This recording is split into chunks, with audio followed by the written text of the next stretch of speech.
Let's take a page and write a 3-page report.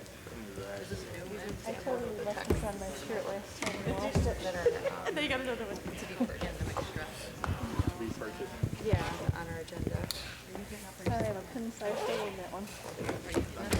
All right. Yeah.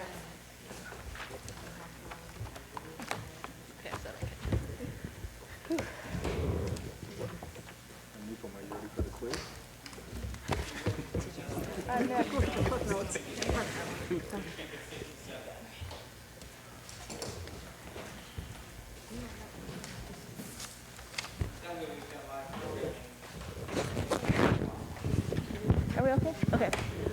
Good evening. I'm Patty McCoy. I would like to welcome you to our regularly scheduled board meeting. It is May 25th. I'd like to welcome everybody in the audience, everybody who is watching at home, or if you are watching at a later time, or if you are listening on 88.1 in the park. They are also broadcasting our meeting over the radio tonight. So I would like my fellow board members to introduce themselves. I will start down here on my left with LaRonda. Good evening, LaRonda Chastain. Good evening, Doug Brooks. Good evening, Patrick Keogh. Thanks for coming out tonight. Good evening. This is Anupam Chidsidhu. Hello, Lauren Christensen. Good evening, Sean Wilson. Thank you. And Ms. Merritt, would you like to introduce yourself and your staff, please? Good evening, Monica Merritt. Welcome to our board meeting this evening. I'd like to begin by introducing my assistant, Ms. Diane Robertson, and thank her for taking our minutes each board meeting. I'd like to ask the remaining members of the staff to introduce themselves to you, beginning with Mr. Brandon. I was looking for you. And good evening, Nick Brandon, Executive Director of Communications and Marketing. Welcome, everybody. Hi, I'm Debbie Piaz. I'm the Chief Finance and Operations Officer. Welcome. I'm Beth Rail, Chief Academic Officer. Welcome. Good evening, Kurt Tiskowitz, Executive Director of Student Services.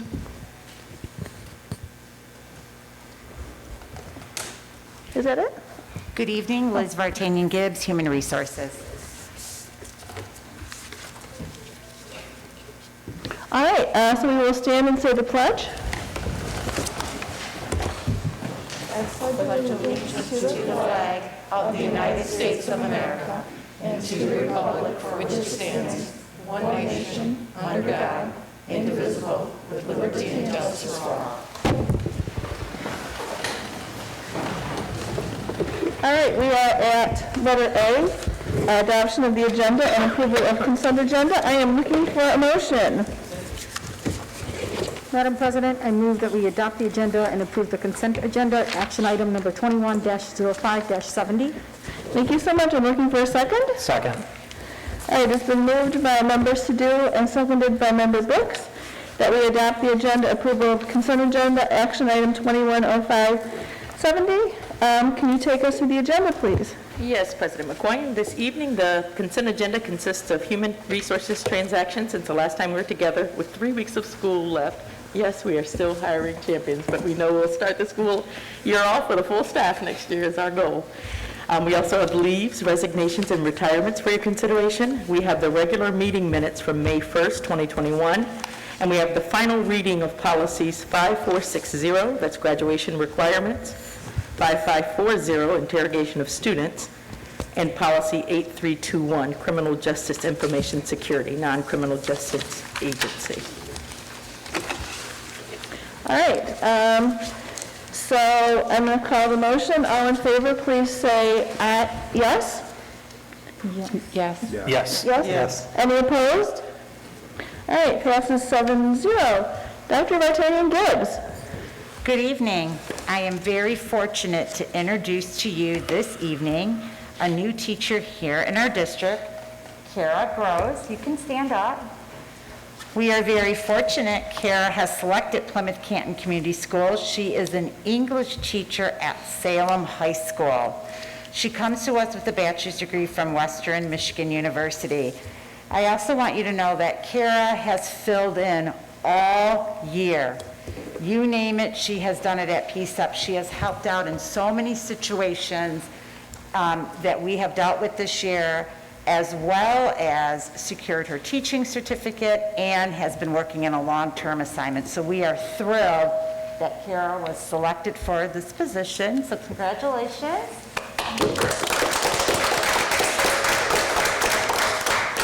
Welcome. We know that you will love being at Salem High School and in the English department, so thank you, Kara. Also this evening, I was counting up how many years our teachers have had in this district who are retiring in this board packet. 222 years, and that is only with 7 staff members. So I would like to congratulate the following teachers and thank them for their service in our district. Barbara Johnson, 16 years experience, retiring from Pioneer Middle School. Jane Bernstein, 18 years of experience, retiring from Byrd Elementary School. Therese Dillon, 36 years experience, retiring from Allen Learning Academy, the Early Learning Academy. Sue Evans, middle school science teacher from Discovery, 36 years. Mary Kay Herr, ASD teacher at Allen Early Learning Academy, 44 years. Leanne Howe, counselor, West Middle School, 41 years. April Hurt, elementary teacher at Farron, 31 years. So congratulations to all of these teachers who are retiring. We thank them for their service, and we know that they have many things to look forward in their next journey in life. Thank you. Thank you so much. And the next up, we are at letter B, which is celebrating success. Mr. Brooks will be presenting tonight. Thank you. Celebrating success this evening will honor Kathy DePentu, Orchestra Director at Plymouth Canton Educational Park, for her role in growing the award-winning music programs at P-CCS for the last 24 years. Kathy's love for her students' teaching and music is evident in the high caliber of instruction that she has consistently delivered to our district. Kathy is retiring at the end of the 2020-21 school year, and she's leaving an amazing legacy as a true legend in our school community. The board is pleased to recognize her for all she has given to our students. I would like to invite Kathy DePentu and Mike Wells, PCCS band director, to the podium to say a few words.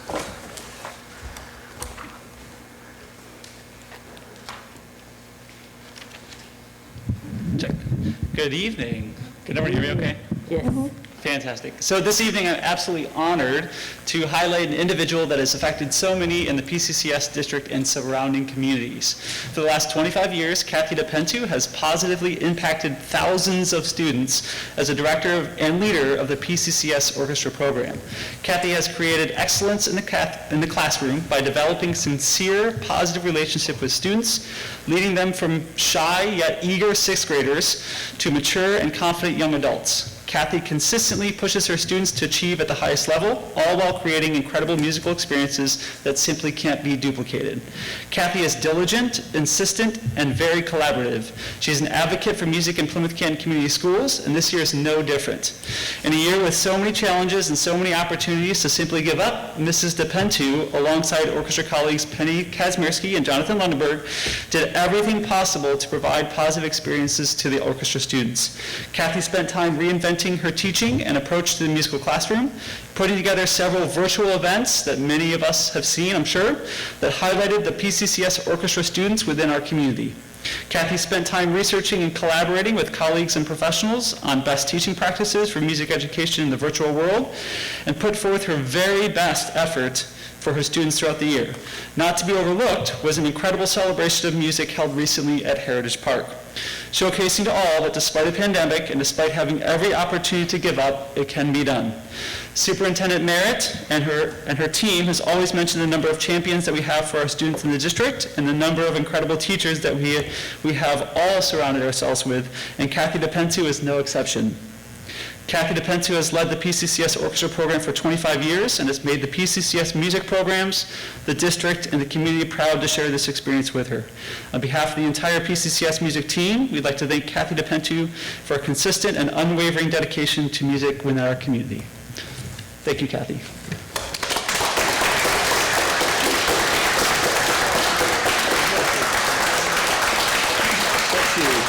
Thank you.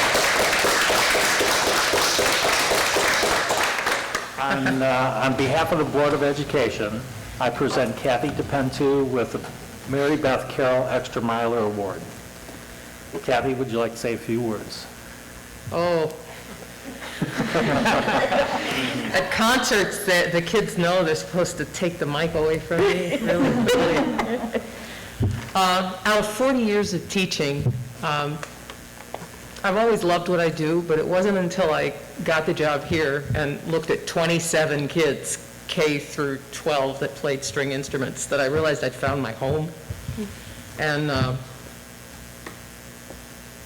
I don't like getting up at 5, but I can't say I've had a bad day when I get in front of the kids. They are truly my heart. And I hope that you will continue to nurture and support the string program, because, I don't know, sometimes because we are smaller and rehearse before school, we get overlooked a little bit. But they are amazing kids, and they deserve everything. Thank you so much for giving me this opportunity.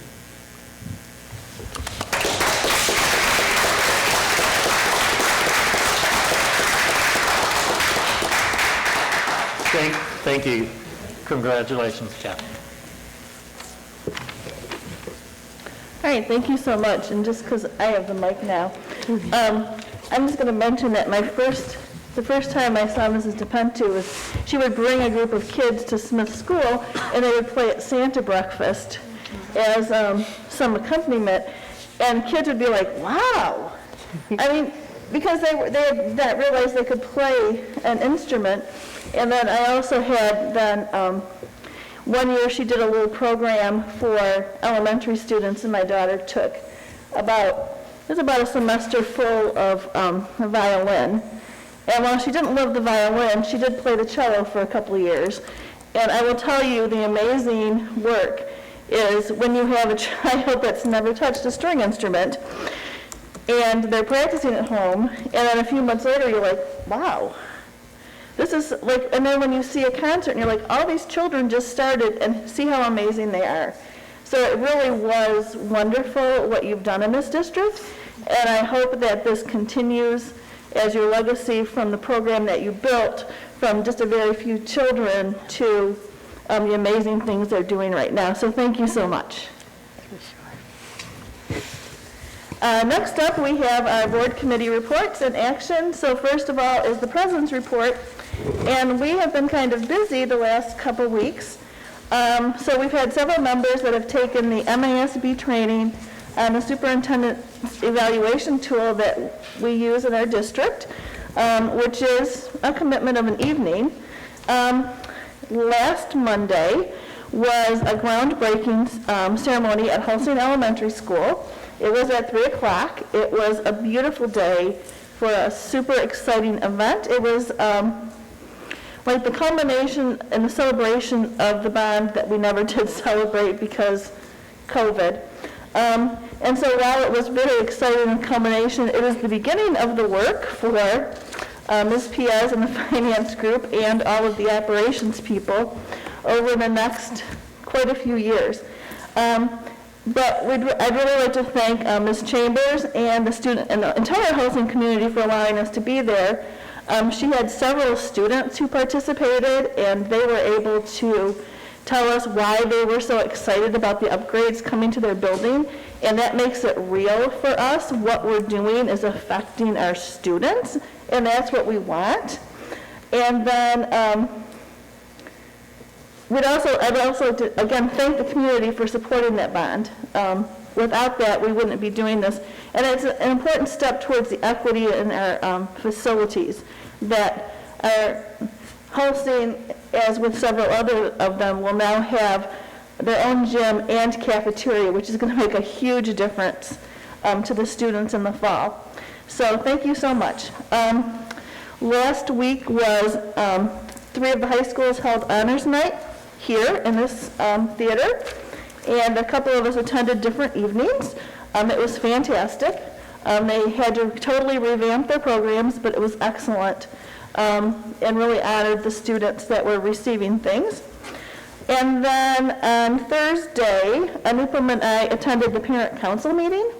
It was on Zoom, and it was, if anybody has a chance, it's on the YouTube page. It's very well worth your time.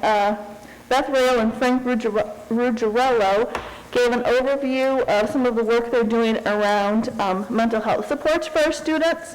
And then there was a presentation from Reset Brain and Body. It was a really good presentation, and I would highly suggest, if you would like to take a look at it. And we're looking forward to more of the work from Ms. Rail and Mr. Ruggiero.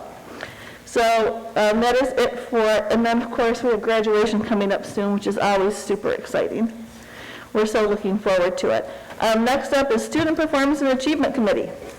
Thank you, President McCoyne, and I do want to echo my thanks to Beth Rail and Frank, along with Parent Council, for organizing that amazing opportunity for us to learn as a community in how we support our youth. It is a collective effort, so I learned a lot, and I appreciate the support that the district has put forward in that realm. Quick update about SPOT. We haven't had a meeting since our last meeting, but I want to give you a quick sneak peek of our meeting on June 2nd. It will be at 4:30. We're actually going to get a deeper dive of the Panorama tool, which is a social emotional tool that will be utilized next year to really dive deeper into some of the social emotional supports, as well as programs and data collection. So we're really excited about looking at that tool. We'll also get an update about plans for fall 2021. I know families have been asking, what does that look like? Please tune in on June 2nd to get a sneak peek about that. And that's it for me. All right, so next is Policy Committee. We actually met tonight at 5:30. And we discussed naming of new facilities, renaming of existing facilities, and school mascots and logos. And then we continued with our equity policy discussion, and then we ran out of time. So we had to table the rest of our items till next month. So we will be continuing with our equity discussion on June 22nd at 5:30. It will be here in this building. Everybody is welcome to join us. And next up, we have Finance and Operations. Great. Our Finance and Operations meeting was last Thursday, May 20th, and in that meeting, we discussed the financial statements for the month of April. We reviewed the Wayne Risa budget proposal that will be up on the board meeting this evening. We talked about the picnic tables that we're doing at the elementary school level, and those will also be discussed again this evening. And we had an additional conversation around the custodial services agreement, which is up for final reading tonight, as well as the pre-audit communication that we're doing with our accounting firm, Plante Moran. Our next meeting is actually on Thursday, June 3rd. I think that the thing says Wednesday, but it's actually Thursday, June 3rd at 5 p.m. at the board office, and we welcome the community to attend. Thank you. All right, thank you. So now we are at D, Administrative Reports and Recommendations. So Superintendent Merritt, you are up. Thank you, President McCoyne. As we always say, the health and safety of our students continues to be the #1 priority here in PCCS. So with this in mind, I want to invite everyone to join us and our community partners from New Hope Center to an event tomorrow entitled Finding Hope, Navigating Grief, Trauma, and Loss. That will be tomorrow right here in the Canton Little Theater from 6:30 to 8 p.m. I believe now with the new gathering orders, we'll be able to have up to 125 people here in this theater, but we'll also have this event live streamed on the PCCS official YouTube channel and archived as well on the channel for anyone who would like to participate. The night will begin with a local native and therapist, Matthew Schwartz. He's going to present on how to understand and navigate trauma, loss, and mental health. He will share his own story of loss as a teen, as well as the knowledge that he's learned through the years specializing in working with those who have suffered from traumatic losses. The New Hope Center for Grief Support will lead a panel discussion, and we'll have community members involved who face their own tragic losses, providing hope, resources, and really insight into the journey through traumatic loss and grief. So I think that this will be a wonderful event, and I once again invite anyone who is interested to either come or watch this live streamed on our YouTube channel. Also, as we continue to lift up Mental Health Awareness Month this month, we're excited to announce that the Crush the Stigma Awareness Center has been launched in Canvas. This is the district's learning management system, and this is for all students and all staff to enroll in. And within this area in Canvas, we will be able to post helpful information for students and families to further the team approach that we will continue to take in pursuing the vital work of student mental health with our entire school community. They're going to be age-directed materials, support resources, enrichment activities for all grade levels. They'll be posted regularly from professionals in the mental health profession. We want to take this time to thank our very own psychologist, Kathy Grotus. Kathy always says, nobody's going to know who I am. I'll speak your name every chance I get. She is amazing and has done an amazing job just leading our work, as well as our district's communication and marketing department for launching this as an important resource for our community. So we thank you all for that. So now let's shift to our final reconfirmation meeting for the 2021 school year. And I will be hopeful if maybe something changes, that we don't have to have these monthly COVID conversations in the fall. But for now, we are going to meet the requirement of MCL 388.1698A of the State School Aid Act. And this is the requirement to go through our monthly confirmation meeting. Before going through our instructional delivery plans, as always, I want to give a brief overview of the data and metrics that we monitor daily as we make our decisions about in-person learning. As we're keenly aware, our transmission in our state, county, and local community, they've been high recently, but we are continuing now to experience weekly declines in transmission and positivity rates. We continue to work with our local healthcare department. If we just look today, for example, although Wayne County is still at a level high, which is a decrease from very high that we were at the same time, I believe, last month that we did our review. Our county positivity test rate has decreased to 5.5% as of today. The ICU capacity is down to 82% today. We see a decrease in the infection rate to 0.69. And this week, we're averaging 12.2 cases per 100,000 residents in Wayne County. So this definitely is indicating that COVID-19 spread is slowing down. Through our metrics, we also visit our Wayne County Schools COVID-19 weekly reports, our COVID Act Now website. Remember that COVID Act Now website puts all this information into graph form. It updates the information regularly to share the metrics that I just shared with you. This is Wayne County, once again excluding the city of Detroit. The Michigan data portals, these can be found directly on the michigan.gov website, and those have multiple data points for you to review, and our weekly dashboard for P-CCS municipalities. And this, of course, we are working with Dr. Summers and a graduate assistant. They compile county information. This is the interactive dashboard, and it updates every 1 to 2 days as new data comes in. So they have to wait for the new data to come in order to update that site. Finally, for our community, we have the P-CCS COVID-19 school-associated cases. Remember, under the last EO order, districts must update, confirm probable and positive cases of COVID-19 in the school district within 24 hours of notification. And with this as well, we have added the close contact quarantines, and that comes out every Tuesday to give a snapshot of 2 weeks of data for students that are out as close contact quarantines as well as staff. So next, we'll walk our board and community through our required elements of this confirmation meeting. Kind of went through those already. This Brendan will kind of fast forward a little bit.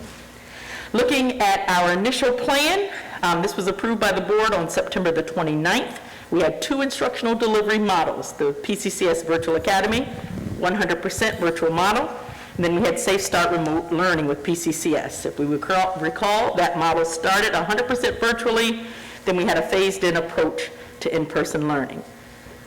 So now we'll walk you through the approved instructional model and dates by level. Please note that this month there are no changes being recommended for our instructional delivery model to carry us through the end of this 2021 school year. As a part of this model, we must publicly announce, let me go through the model first. Looking at, go back, Mr. Brennan, I'm sorry, I'm throwing you off. To the model. Forward. Yeah, forward, there you go. One more, back. You wouldn't think that we've done this 12 times. All right, for pre-kindergarten, early childhood, we have a blend of in-person and virtual instruction. This is based on individual programming needs. With elementary school, our Safe Start program, kindergarten through 5th grade, our students are attending 5 full days a week of in-person instruction. Their day begins at 9 and ends at 3:55. Again, we have the P-CCS 100% virtual academy model. Middle school, 6th, 7th, and 8th grade students are attending 5 full days per week of instruction in an in-person model. And again, we have the P-CCS Middle School Virtual Academy 100% virtual model. At our high school, for Starkweather Academy, all Starkweather students will continue to receive instruction in a 5-day per week model. Our we also have the Virtual Academy there as well. Madonna ASD, Center-Based Programs and Goals. They are also 5 days per week in-person model. And finally, at PCEP, 9th through 12th grade students are in a half-day model, 5 days per week. And this will continue again through the end of this school year. PCCS Virtual Academy is also available. When we look to our attendance rates, as a part of this information, we're supposed to publicly announce our two-way interaction rates of the meeting. So I'll turn to Mr. Tiskowitz to walk us through the update. Thank you, Ms. Merritt. From our last reporting period, we have seen a slight increase in our percentage rates of students that were absent. Today, I believe in email you received the interaction rates as it related to those students who were absent, asked at the previous board meetings. We wanted to look at the number of students that were absent and whether or not there was any interaction that happened between the student and school. I was very encouraged by the numbers. Right around 96% of our students, in combined with those that were in present, had some sort of learning while they were out. So I was very encouraged by those numbers. I also want to give a shout out to Chris Perez and Andrew Steinman in our technology department, who Chris, from what I understand, wrote different scripts to try and get that information. And what we did was we looked at Canvas as our tool to see what interaction was happening. And in the email, I believe you saw that there could be other interactions that maybe just wasn't documented, whether the teacher reached out through email or whether they were accessing Seesaw or other applications that we have. But I was very encouraged by that number. So thank you. And Mr. Tiskowitz, if you could share how we've, it's definitely a valuable lesson that we learned and how we'll correct for that next school year. Absolutely. Yeah, one of the struggles with the way that the data is in MyStar was there is a two-way interaction module that RISA and MyStar, the student information system that we use, has now that we'll be using this tool or this module in MyStar for those students that are in the virtual academy next year or are absent, that there will be a way to document that two-way interaction that they're doing. So we'll train the staff when they come back in the fall on how to use that. All right, very good, thank you. Thank you. Moving on, just briefly, addressing again our continuity of learning while students are out on quarantine, and this has definitely been a challenge for us this school year. So just addressing various ways that our teachers have worked to provide support for students while they're in quarantine, utilizing some of those instructional practices that you see here. We also had the investment in our 2.5 quarantine support teachers. Those were hired back in April of 2021. So really just working to make sure that no student is penalized in the event that they have to be quarantined. Right now, that time is a 10-day period that is required for quarantine.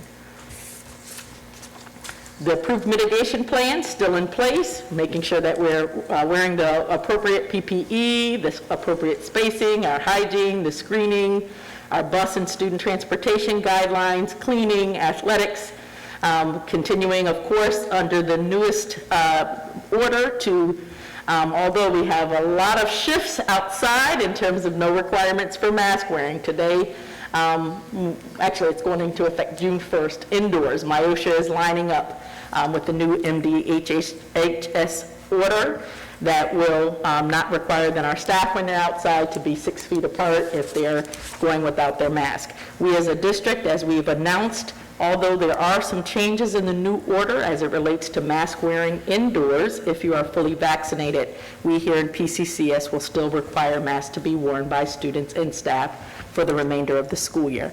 We'll work this summer as new orders are updated. We're projected to get an updated order for July 1st, really work to see how that impacts us with our plans in the fall. But once again, we are going to stay the course.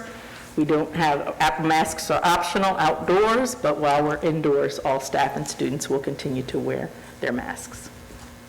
Looking at our next steps, this evening, we will have an opportunity for public comments to take place. The document is going to be posted to the transparency link, which is our PCCS official website, and provided to CEPI. Again, this is the final confirmation of the 2021 school year. Anupam, I did want to bring your attention, but we added that piece in terms of parent feedback, but I didn't bring that out as a part of this. So the survey is also that opportunity, of course, to give feedback on our COVID-19 plan. So with that, I will stop and answer any questions that you may have. All right, we're starting with Miranda. No questions at this All time. right, Anupam? No questions, but I want to thank Kurt and the team for investigating. I saw the data. I think it looks really promising moving forward in terms of how we capture the interactions. Thank you for that. Sean? No questions. All right, Doug? No questions. All right. Warren? No questions. All right, Patrick? Again, thank you for, Kurt, for the analysis and the data on there. It was, we obviously were very concerned about the interaction rates and how they plummeted. I'm glad to see them coming up as we have fewer quarantines and as people feel safer being back in school. And I really appreciate the thoughtful process that will change next year to more accurately capture our interaction rate with students.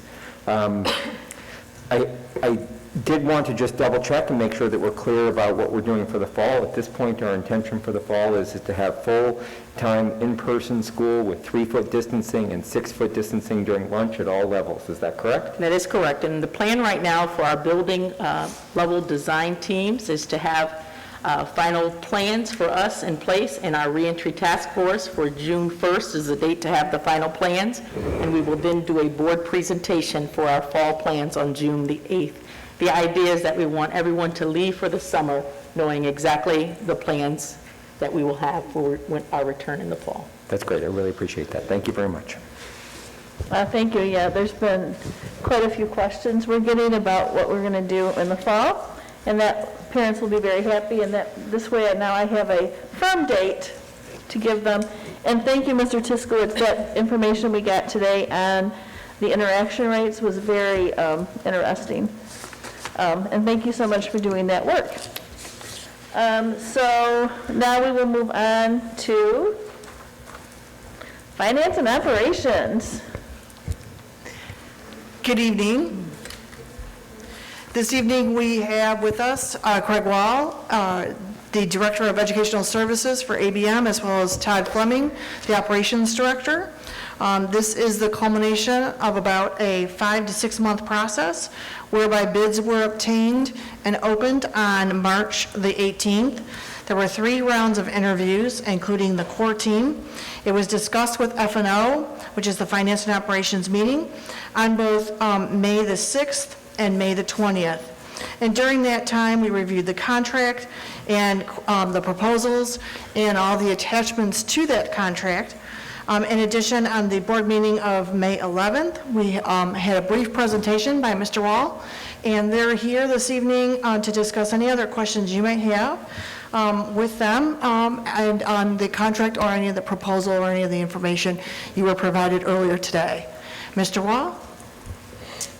Sure. Again, thank you for the opportunity to represent. I think it's important that we share and work through partnership issues, that start the partnership and make sure we have a good foundation to do that.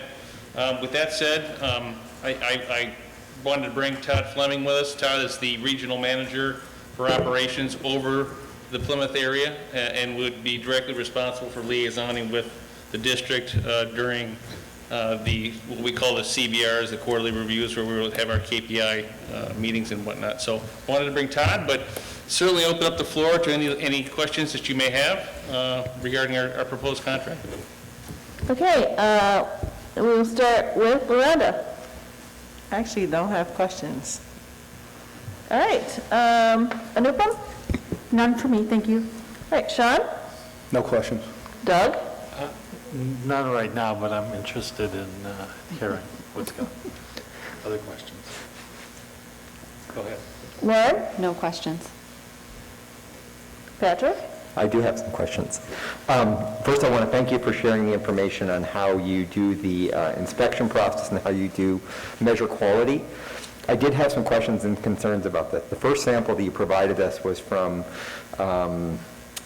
Lakeland Community College, and I recognize that it's a community college and not a high school campus, but what really struck us when we looked at that was that the average rates for scores that you had there were about 84%, and that's not acceptable to us in terms of the kinds of clean that we're expecting in this process. And that really threw us for a loop as an example of the way you measure quality and with no context around what you're doing to address those issues. I do appreciate the letter that was sent today with a screenshot of the data for Ann Arbor Public Schools and that they were closer to 94%, which is a better number, and also the detail that anything below 90% would be considered unsatisfactory. Is that correct? Correct. Okay, so that helps a lot because now we know what the difference is between satisfactory and unsatisfactory is as you do this process, and that was not something that was clear to us before. So it's very helpful to understand this. I guess we'd like to understand a little bit more about what the process is that you do as you go through those surveys. You gave us a little bit of guidance in the email that was sent that was just received just a few hours before the meeting that talked about when you have an individual score that is low. Is that an individual score at a building with a particular cleaner in a particular location? I mean, what's the process that you use and how do you improve the quality? Because we know that there's problems that will occur. The focus is how do you address those problems? Okay, if I may, for every area you inspect, an auditorium, a classroom, a hallway, a restroom, obviously there's different points to inspect.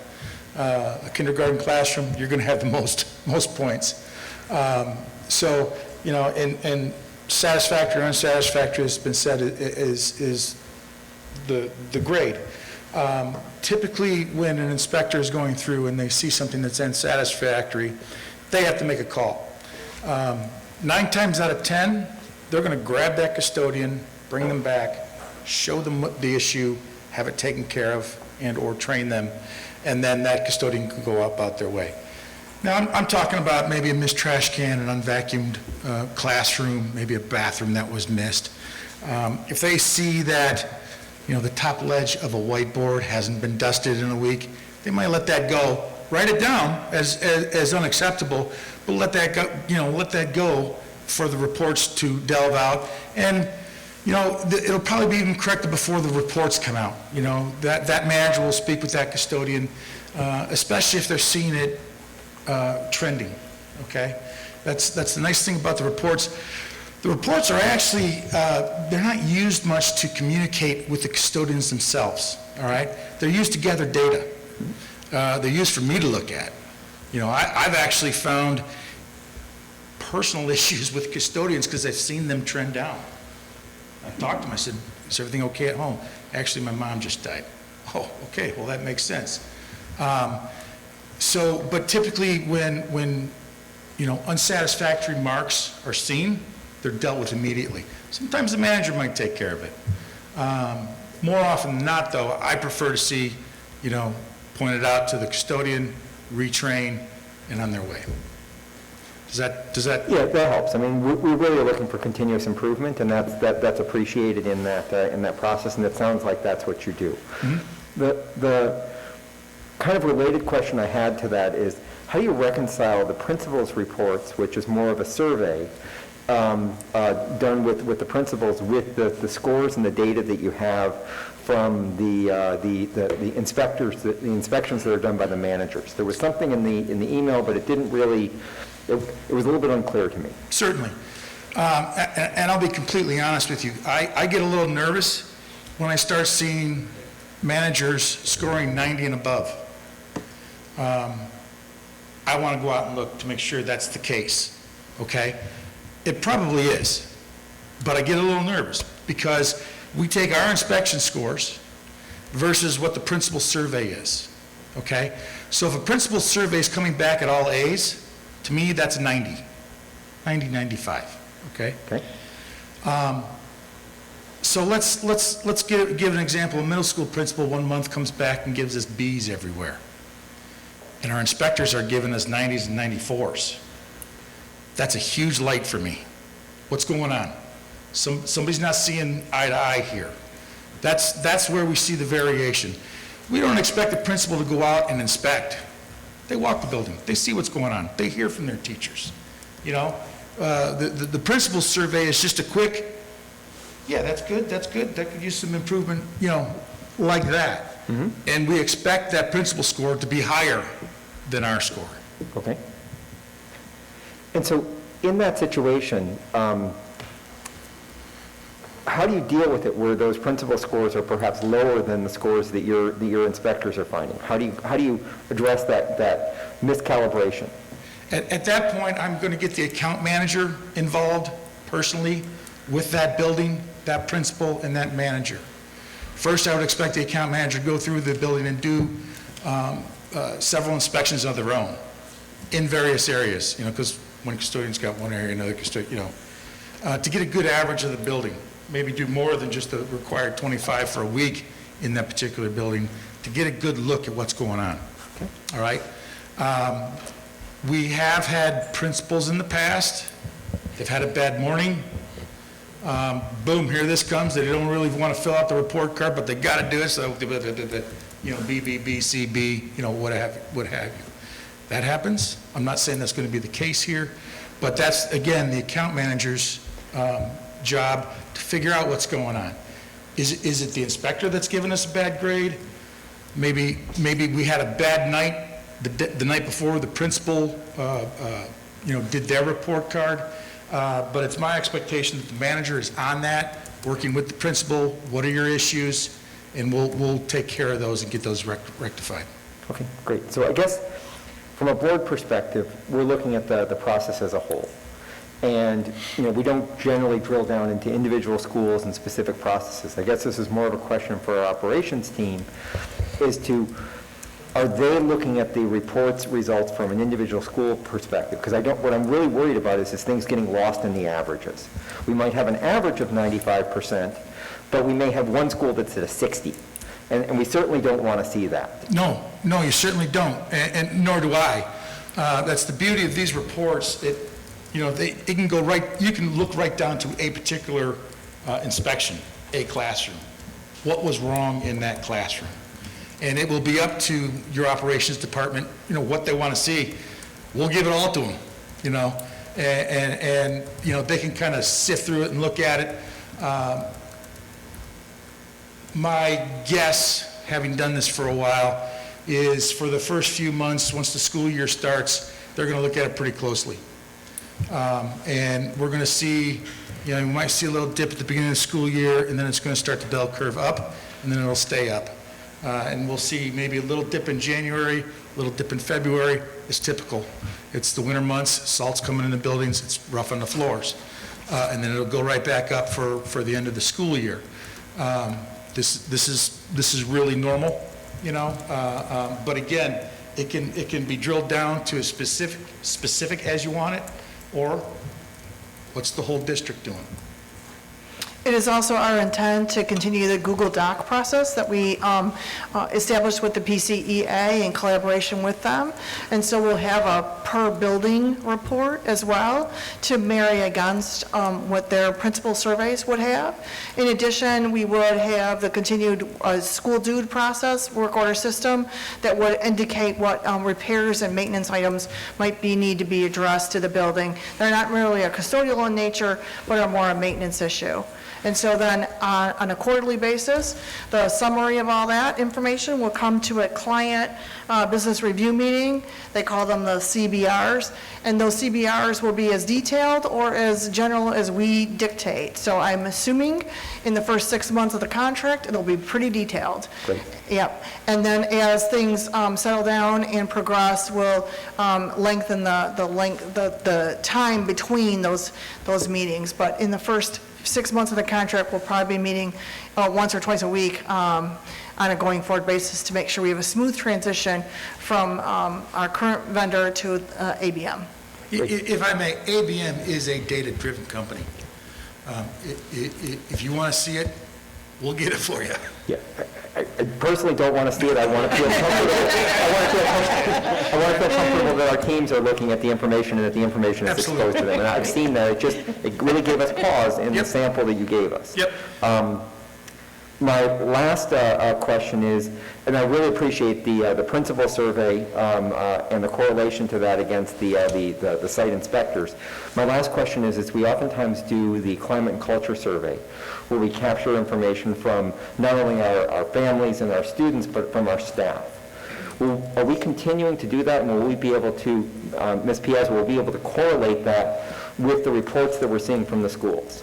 Certainly, we'll always continue that. Okay, great, because I think that's actually a really good indication for us. Sometimes we see the feet on the ground, the shoes in the classroom are the ones that oftentimes they may not have been reporting issues, but there's a feeling that things are going well or not going well. And we would expect to see a strong correlation between the principal's report, your site inspections, and the emotional aspect or the perception survey that's done as part of our climate and culture. Certainly, and I've been in other districts where they do a very similar thing. They send out a survey monkey or whatever you use to the constituents.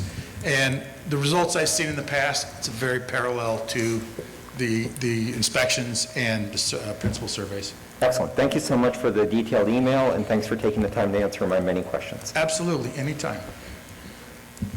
All set. So I'm not sure I really have a question. Patrick got most of mine. I was worried, about the clean of the buildings because, we've had, privatized custodial, and they've not been so clean. And, so now we're going to move to a different firm. And, my big question has been, what is going to change? So, I see in this letter you talk about, reduce your turnover. So what does that mean for the employees that you have that are actually going to be actually doing the cleaning? What is going to change for them that's going to make them say, I want to stay here and be, long-term? Well, I've said this even before I came on with ABM. I was a previous company that was bought out by ABM. Our most important asset is our employees. And I'm willing to tell that to every employee. So ABM, one of the first mantras they'll say is we're a people-driven company. We try to offer better wage rates, which right now, it's a crazy environment out there with wage rates, as I'm sure everyone knows. I think the wage rate we have established here for Plymouth Canton Community Schools is competitive. I think it's a very good wage rate. It's one of the higher wage rates for outsourced custodians in the area, which is can't do any better than that. Also offering 10 paid holidays a year for each custodian, each full-time custodian. That right there is huge. Of the few custodians I've talked to today, they're like, oh, that's awesome. Obviously, benefits is also a big question. I've worked for several companies. I've been around other companies. I've never seen a better offer of benefit choices. It's a completely a la carte system from eyes, ears, teeth, supplemental, et cetera, which I'm always amazed to see what one custodian may get compared to another.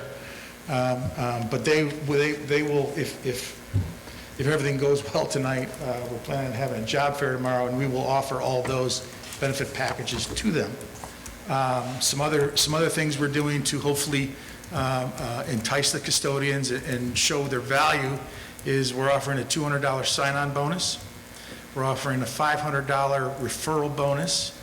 So if they refer somebody that's off the street that comes in, they work 90 days, that referral gets $150. If they work 180 days, that referral gets another $150. And if they make it a year, they get the balance to $500. ABM also does, and we just did this about a month ago, first time ever, an Employee Awareness Week, where regionals such as myself and higher have been going out into the field, buying pizza, providing shirts, providing other, ABM knickknacks, water bottles and mugs and stuff like that to show our appreciation of the job they do, especially after this past year. I think what I've seen in the last few months, the world has kind of come around to how valuable custodians and janitors really are. And I think some of them are starting to see that and appreciate that. But ABM is, we do the best we can to look out for our hourly people. And that's, the appreciation week, that's not the only time we take care of them. Summertime, I like to drive around with popsicles and hand popsicles out, bottles of water, get T-shirts when we get them T-shirts rather than the polos. Get them maybe a cookout at the end of the summer if it was a good summer and we've got time to do it. So we try to recognize as much as we can. The main contrast between our previous firm and this firm is the depth and breadth of this firm.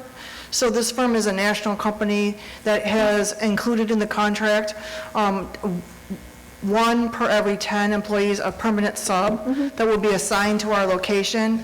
That's one of the major differences in addition to the higher wages and the 10 paid holidays or vacation time. But that's the main difference, is there's a sub pool baked in. In addition, they have obviously Ann Arbor and a couple other districts near here that they can use staff from them as well. So if their subs aren't busy in other locations, they can come here as well. Plus they have a regional base here as well. So there's 3 layers of subs that are readily available to service our accounts when you do have call-offs or illness or people on vacation. Thank you. All right, so I'm hoping that was the end of the questions since we were out. You have a question now? Yeah, just one question. All the employees that you're going to be having work at this district, they're just working at this district? And not, Correct. And not working in any other district? That is absolutely correct. Okay. Especially the managers. Managers will not work anywhere else. There might be a special situation. Ann Arbor's got something going on Saturday where we have custodians that are not working here on Saturday. They can put in some OT over there. That might happen vice versa. But the guy that starts at Byrd Elementary at 3 o'clock afternoon on Monday, we expect him to be there 5 days a week on Monday, or 5 days a week at 3 o'clock. And that's the only place he cleans. That's the only place he knows. Okay. The only way we're going to let him leave is on his own choice. Okay, thank you. That's it. All right, so I am looking for a motion for action item 210571, consider approval of a resolution for custodial services beginning July 1st, 2021. This is the final reading. Madam President, I move that we consider approval of a resolution for custodial services beginning July 1st, 2021. Action item 210571, final reading. All right, I'm looking for a second. Second. All right, it's been moved by Member Kehoe and seconded by Member Brooks that we consider approval of resolution for custodial services, 210571. I am, all in favor say yes. Yes. Yes. Yes. Any opposed say no. All right, resolution passes 7-0. And next up, we have action item 210572, consider approval of resolution, I'm sorry. And thank you so much. I'm moving on. Good night. Thank you. So next up, we have consider approval of a resolution for 2020 bond project contract, RBPT1 audiovisual other technology needs for elementary renovations and additions, action item 210572. This is the final reading. We did see this last meeting also. Does anybody have any questions about this? No. All right, so I am looking for a motion. Madam President, I move that we consider approval of a resolution for 2020 bond project tech contract BPT1, audiovisual and other technology needs for elementary renovations and additions, action item 210572, final reading. All right, I'm looking for a second. Second. All right, it's been moved by Member Kehoe and seconded by Member Brooks that we consider approval of a resolution for a 2020 bond project tech contract BPT1, audiovisual and other technology needs for elementary renovations and additions, action item 210572. All in favor say yes. Yes. Yes. Any opposed say no. All right, 7-0. Next up, we have action item 210573. Consider approval of a resolution purchase of picnic tables for elementary schools and ADA. Final reading, action item 210573. Did you want to talk about the picnic tables? Yeah, I do think it is worthwhile to talk about it, Ms. P.S. Do you want to or do you want me to? You go right ahead. So at our last board meeting, we discussed the picnic tables, and one of the things that we brought up was that we did not have these as considered ADA accessible at the elementary school level. So the operations team was able to confirm with the elementaries that these would be a valuable addition, and they've added that to the process.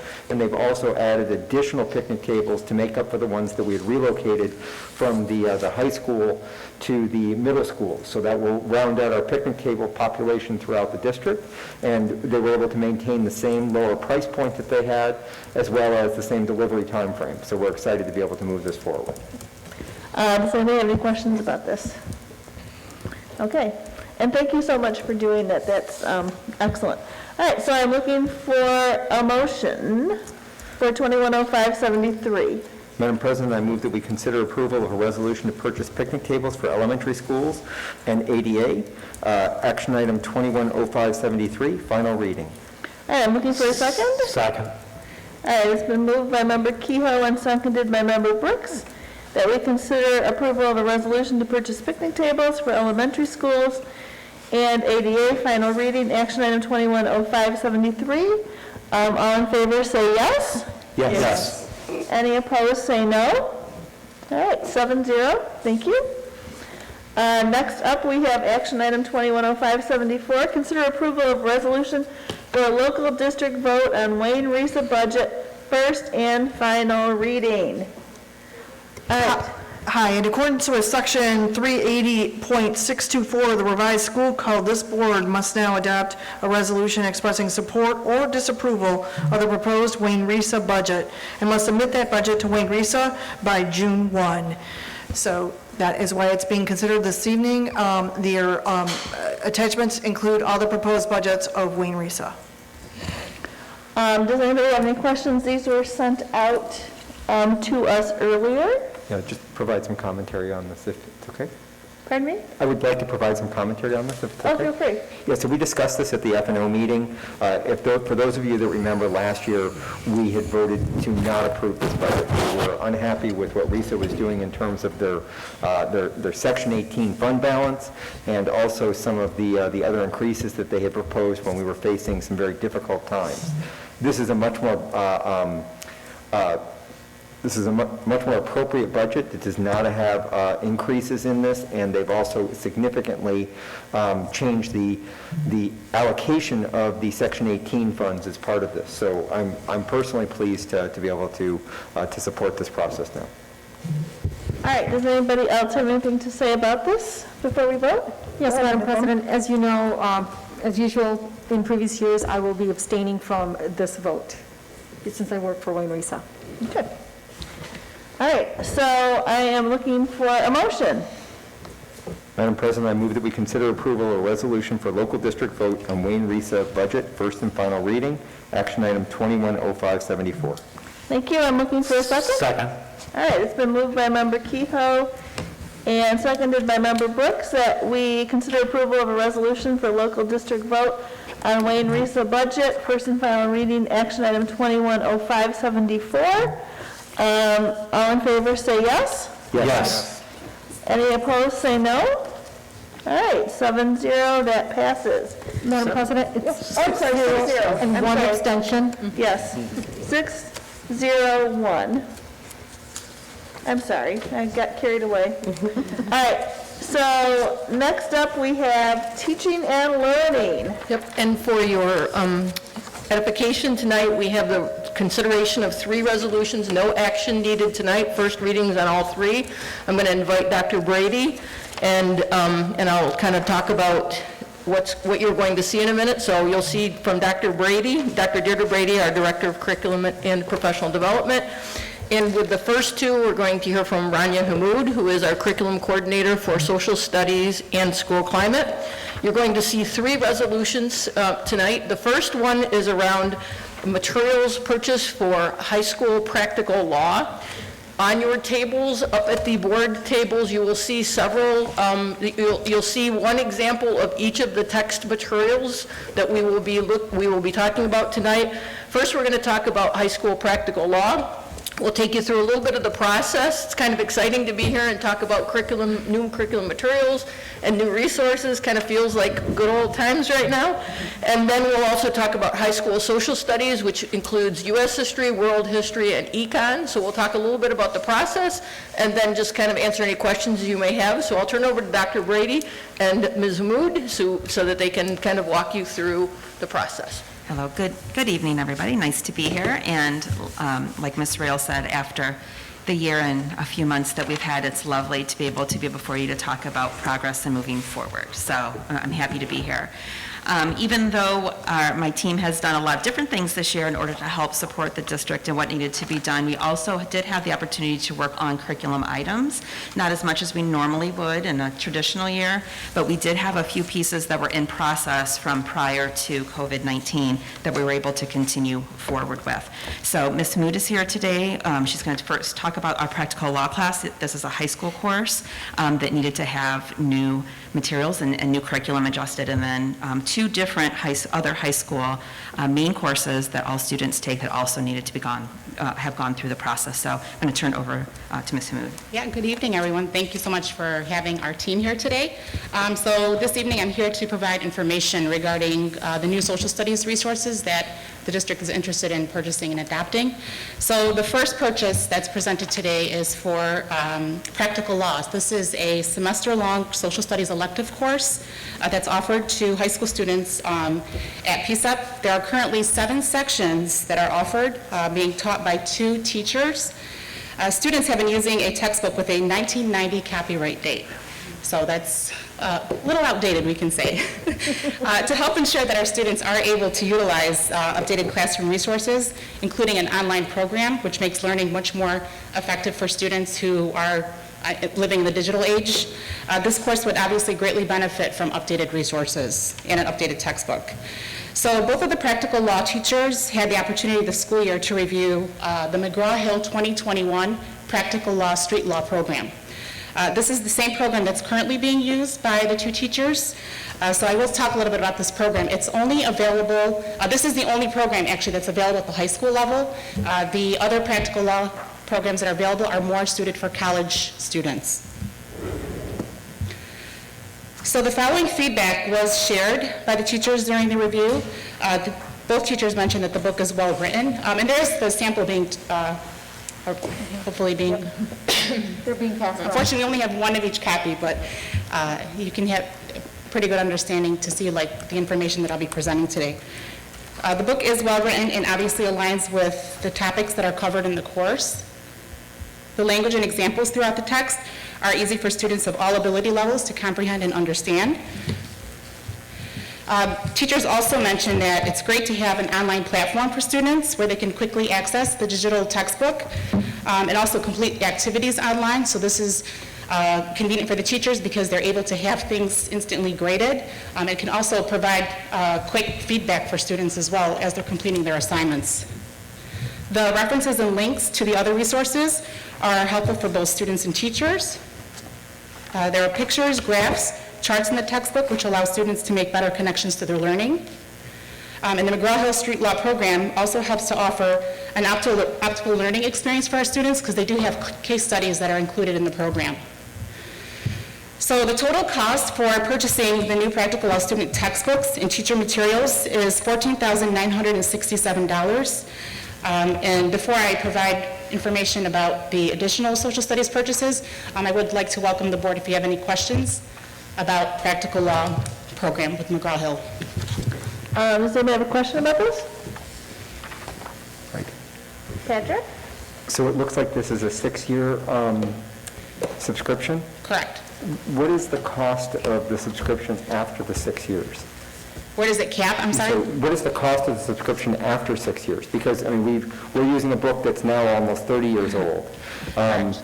Do we have the ability to get the digital version of this after the 6 years? So I'll address that. So as I've brought to the board before, the review process needs to be every 5 to 6 years. Right. And although the book we are currently using is 30 years old, that's not our current process that we would be using anymore. So in another 5 to 6 years, Ms. Hamoud gets the opportunity to look at Practical Law again and make determinations as to if this book is still the best resource for our students and for what we need to do at the time. Of course, looking at a variety of things. Like Ms. Hamoud said, this is the only book that is completely appropriate for high school. There aren't a lot of practical law courses that are taught at the high school level. We are unique in P-CCS having this course, which is lovely, but it does limit us a little bit. So what would happen is the next round of time, the same thing would occur, and we would need to come to you again if we need to change the resource at that time. Okay, great. So, and I just wanted to have a comment, is this was the book that was in front of me, so I spent a little bit more time looking at it than probably some of my other board members, and I was really excited to see how accessible the information was in there, and including the case law examples. I mean, I'm excited about it. I wish my kids were taking this class. It's an excellent resource. So. And I will also add that Practical Law has become very popular at PSUP.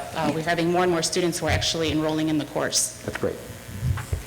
Yep, so the second purchase that we are going to discuss today. Ms. Hamoud, do you need to vote before we move on? No, it's not a vote tonight, it's first read. It's just first read. I apologize. I was excited with all the voting before. No, these are first reads. First reads. I was excited. We did lots of voting tonight. I actually did have a question. So it's an online platform. Is there, does it have any read aloud function? Yes, it does. And is it available in other languages? So there is Google Translate, which is functional with the McGraw-Hill program, so students are able to translate the text in any language. Yeah, this text, unlike many of the other ones which you're going to see here, doesn't have the full functionality of translation that many others do because it's generally seen as a higher level, so it would be something that we would also work to support as well. It is available in Spanish, though. Yep. Okay, all right, thank you. Any other questions? Could you repeat the copyright date for each of them, please?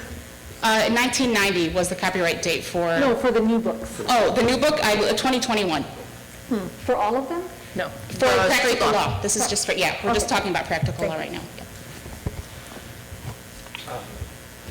What I got? Okay, go ahead. Okay, reading over the new version, and I'm sure you read the old version. How different is it? Is it not much different, or is it like, you know, is there, because that'd be interesting to know what's left out. So the content is obviously more current. I think of 1990 and how many events have occurred since that time. Okay. So there are more law studies, like actual case studies that are included in the 2021 copyright date.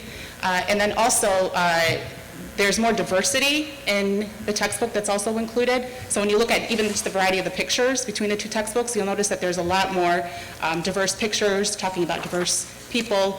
So it helps our students make more connections to their learning and also increase their interest as well. Yeah, because I'm kind of concerned about, you know, any content of our books that are, how can I say, the old books were written by certain people, and the new books need to be written by more relevant people that know what's, you know, happening and that. And a lot of times what I've heard is that they don't want to have people who really know about the old history, and, you know, so kids don't know anything about like the Civil War or anything before that. And the way that the thing is, so I'm kind of concerned on whether it still has either, you know, some smaller amounts of the history and more of the future of what's happening. Yes, and it does. It has, you're thinking about like things that happen in history of the United States, those cases are included in the textbook, as well as current cases as well. Right, because in the past, history books were written by people of wealth, and, it's not like that now. You need more and more people to write these books about what's actually happening instead of one person's, view of it. So I'm just wondering about, if you guys are happy with what the content is they're learning nowadays. Both of the teachers are very pleased with this new textbook. They did see a very big difference between the two, especially thinking about the year difference between the two copyright dates. Sure. So they were very pleased to see that students will be able to have a well-rounded experience by being able to cover a variety of different case studies in the practical law elective course. Okay. The other thing to note is a lot of work has gone over time on literacy strategies. So when you talk about what's called readability of text, text structures, text features, you'll see a huge difference if you were to look to the books side by side. So graphics, photos, print, of various ways that make text more accessible to students. But I also think what you're talking about, Trustee Brooks, or Secretary Brooks, is the aspect of diverse authors. So we have much more diverse authors in today's textbook publishing companies, textbook writers. So it has a much more diverse lens than perhaps would have been in the case in the 1990s. Okay, the other question is this particular book we're talking about is a snapshot. The hard copy is a snapshot of what's online. Yes, so this is the program itself. So what you see in the textbook is exactly what's going to be offered online. But in addition to the digital text, students have access to online activities. There are charts. There are also case studies that students, they have, for example, question prompts that they complete that the teacher can review and then provide feedback to the students. So, but as far as the content, the students see exactly what you see in the textbook.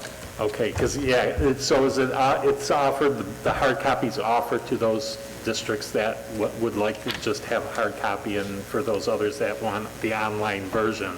Because, I understand, things can change or whatever, and you don't have to have like the additional handouts like you have to have for like books that were printed like back in 1990. Correct.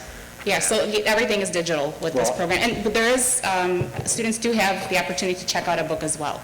Okay. So they'll be able to access the textbook digitally and then also have an actual textbook. Yeah, I just don't want the case where the teacher says, well, this is our book, but I'm not going to really use this book. I'm going to use all this other information. And we spend a lot of money on Yeah, I can assure you that will not be the case with the two teachers, especially because this is a request that came from them, where they were very excited about having a new book being adopted and purchased. Okay. And part of our curriculum process as we roll out new curriculum is the expectation of training, support, and coaching for teachers. It is the expectation when we roll out new curriculum that is being utilized, along with the resources that we are purchasing. Okay, thank you. That's it. And in addition to the resource, there's no stipulation that says the teachers won't use additional material to support it. It's just one resource in the Correct. This is one resource. That is correct. No one book is... It's one resource. It's one resource. I'm actually pretty excited about the class. My question was going to be like, tell me more about practical law, but... Do you want to come take the class? We can probably work that out for you. Class, because if I had it, I might be an attorney, but it's exciting. And as I mentioned earlier, we have so many more students that are actually interested in taking this course. And so I think it's very important that we are utilizing updated resources for our students so that they can get a great educational opportunity. I think we're ready to move on now. Thank you. All right, wonderful. So as far as our second purchase, before providing details about this purchase, I would like to provide a summary about the social studies work that's been accomplished so far in our district. I'll begin by sharing that the state of Michigan adopted an updated set of K-12 social studies standards back in June 2019. Many of the updates included more diverse examples in the content standards and also multiple narratives so that our students are getting a holistic education when it comes to social studies instruction. Furthermore, the updated standards also embed what's called the C3 framework. This includes 4 dimensions to help our students develop and apply critical thinking skills. I'll just give you a quick summary of these 4 dimensions. It's very in-depth, but these 4 dimensions do include Dimension 1 is developing questions and planning inquiries. Dimension 2, students are given the opportunity to apply disciplinary tools and concepts. Dimension 3 includes evaluating sources and using evidence. So this is giving students an opportunity to look at different multiple sources. And then Dimension 4 is communicating conclusions and taking informed action. So students, as they are learning about a certain topic or an event, they get to actually summarize the learning as part of Dimension 4. To keep current with the changes happening in our social studies world, the Secondary Social Studies Curriculum Development Committee, which was formed back during the 2018-2019 school year, they definitely determined that new materials are urgently needed in order to align the district's curriculum to the C3 framework, as well as the updated 2019 social studies standards. Furthermore, the social studies resources that are currently being used in high school classrooms are all over 10 years old. So not necessarily a 1990 copyright date, but they are over 10 years old. As part of the 4-phase curriculum cycle, we're looking to provide new resources across the board for our secondary social studies students and teachers by the next school year, which is 2021-2022 school year. Last year, we were able to purchase new programs for all 3 middle school grade levels, as well as high school civics. This school year, we hope to purchase new resources for high school world history, U.S. history, and economics. As far as the textbook selection process for the new materials that are being requested today, I can share a few details with you about this, and if you have questions, definitely encourage you to ask. So during the 2019-2020 school year, and right before the pandemic, a committee met for 2 days on February 5th and 6th of 2020. So thinking of that date, this was right before the pandemic hit, right before our lives changed. We did review and evaluate several new social studies resources, which were introduced to the committee by multiple vendors. It is important to note that all the vendors that were invited to present to the P-CCS teachers were recommended by David Hales, who's a social studies consultant at Wayne Risa. These vendors included Sabes, HMH, McGraw-Hill, Cengage, National Geographic, Teachers Curriculum Institute, and Newsella. The committee also reviewed various open educational resources, including the Michigan Open Book Project. So for those of you who are not familiar with the Open Book Project, this is a free digital textbook that was created by Michigan educators. The committee included a diverse group of 7 high school social studies teachers, 1 EL instructional coach, a high school EL teacher, 1 technology integration specialist, 1 assistive technology consultant, 1 assistant principal, and 1 curriculum coordinator. There was also a program evaluation form, which was completed to help guide the selection process, and it also allowed the teachers to compare the scores of the different programs that were being reviewed. Something that I will mention is that we paid close attention to is that we were looking at bias and also looking at the diversity of the resources as well. We wanted to make sure that our students can actually see themselves in the resources.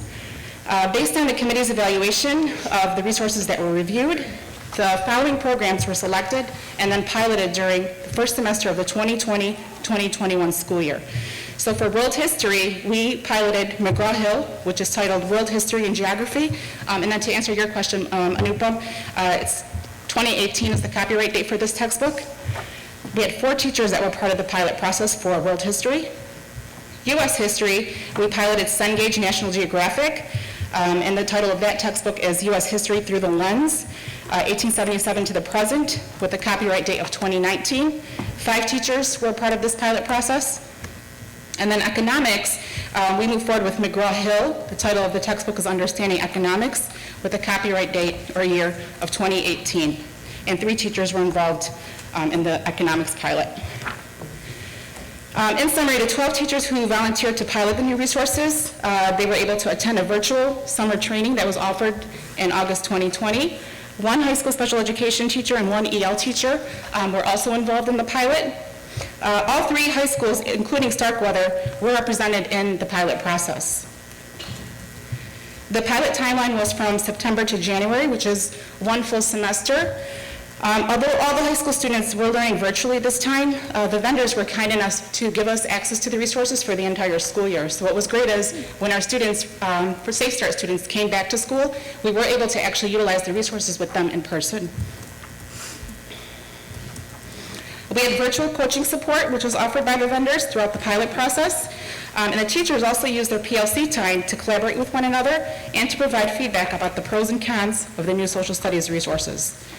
So based on the rubric scores and feedback from the teachers who were involved in the pilot process, the team made a recommendation to adopt McGraw-Hill for World History and Economics and Cengage National Geographic Learning for U.S. History. As far as just general overall feedback from the teachers that were shared, they did mention that the content is closely aligned to the Michigan Social Studies standards and also the district's revamped curriculum.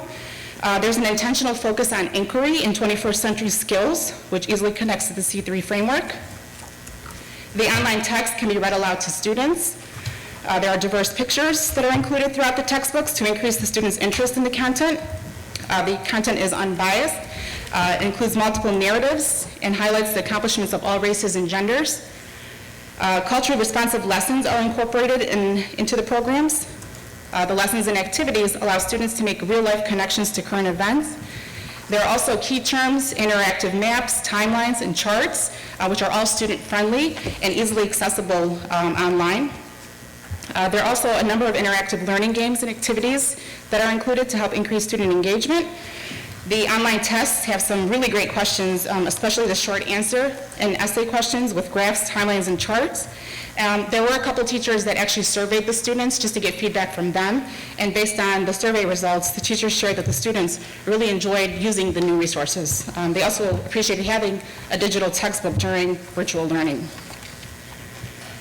So the total cost for all of these social studies resources being referenced today is $417,150.24. This amount includes a classroom set of textbooks, 6-year digital access to the programs for all students, and teacher training and materials.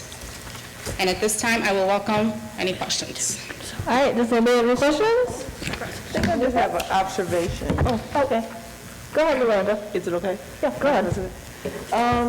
I think it's really interesting that the world history book goes from like prehistory AD 500, and then the U.S. history we pick up at 1877.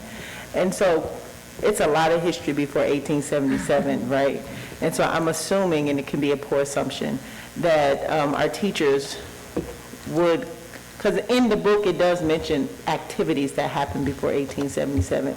So some liberties taken in the classroom that they could support and augment the years that led up to 1877. That was just an observation. I really appreciate that all of the texts are closely aligned with the standards, and that the content is more reflective of the rich history of this country, of all Americans with different stories. And I'm sure when I was going through history, it was a story, not the story. So I appreciate the thought that went into picking these particular resources. And then I also appreciate how you said that the teachers who piloted the material came from different schools. I think it's critically important to have diversity at that table. And when I talk about diversity, I'm not specifically talking about race and ethnicity, but I'm talking about gender. I'm talking about race and ethnicity, of course, but also generation, and just making sure the people who are reviewing the resources are also diverse. So those are my only comments, Madam President. Thank you for sharing that. Thank you. I'd also like to make an observation. In the econ book that I was looking at, I found information and data about the wealth and opportunity gaps between men and women. So there were pages highlighted that showed the gaps between men and women. However, there was nothing that was mentioned about the wealth and opportunity gaps with whites versus non-whites, people of color. And to me, I feel like that's part of the reality when you look at opportunity and income and wealth gaps, and the book fails to mention that. That was a little bit concerning to me. So I'm wondering about that in terms of when you talk about real representation in terms of what's happening in reality. I see diverse pictures, but I don't see a whole lot of diverse content and people from different backgrounds talking about and experiencing the gaps and the challenges with opportunities that certain people have. And I will tell you, there is not going to be a perfect textbook that's going to highlight all of this. And so this is when it becomes a teacher's part to include this as part of his or her instruction. So like I will also say, these textbooks, they're not the curriculum.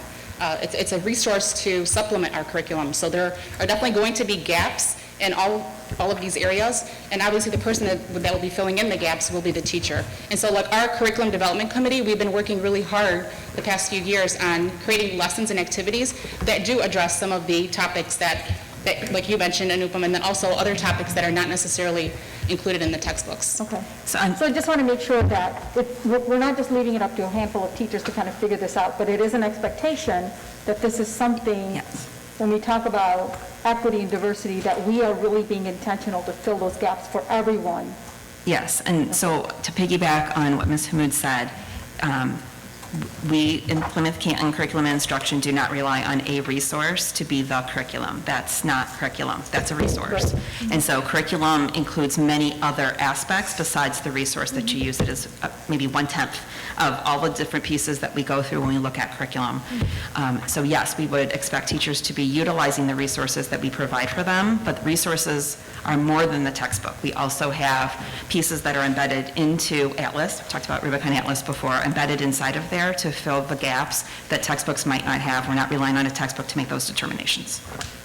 And this might be an opportunity to share with the textbook companies as to what's missing, to again, make those changes, but I appreciate you guys filling in the gaps. Yes, and we definitely did that. So for the vendors that we did not move forward with as far as piloting their resources, they did ask for feedback and they wanted to know why were their resources not selected. And so we did share that information and let them know, well, McGraw-Hill had this, whereas your program didn't necessarily have these features or specific content. Great, thank you. And procedurally, do we review these books through the SPA process, or how does that done? We get an update, but in the past, when we had more of the face-to-face meetings, they would bring them at the last meeting because we were virtual.